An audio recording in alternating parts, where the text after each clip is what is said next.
Ka disa muaj që kanë filluar punimet, por ndërtimi i platesë në Breg të Diellit ende nuk ka përfunduar.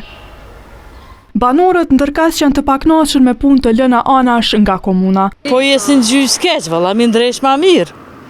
Po inshallah bëhet mirë për krejt edhe këtu kur të ndreqet pak kena që me dale me shetit. Qështja ka njësë inshallah përfundojnë. Por nga komuna thonë se janë afër përfundimit të punimeve. Janë pjesë të gjelbërimit, të cilat duhet të përfundojë ndërmarrja gjelbër, ish hortikultura. Më përmes që koha ende është jemi në kohën e dimrit, është e pamundur që ato të përfundohen, kësaj gjatë prillit apo majit do ta kemi edhe të gjelbëruar atë pjesë, ndërsa detaj shumë teknik i vogël që kam itur është që qasjet për persona me nevoja të veçanta, ato vetëm se do të ngjyrosen për tu ditë sakse për çka shërbejnë. Ky projekt në lagjen Bregu i Diellit i ka kushtuar komunës rreth 800.000 euro. Nga komuna e Prishtinës thonë për ATV-n se plato të tilla janë të planifikuara të ndërtohen edhe në lagje të tjera të Prishtinës.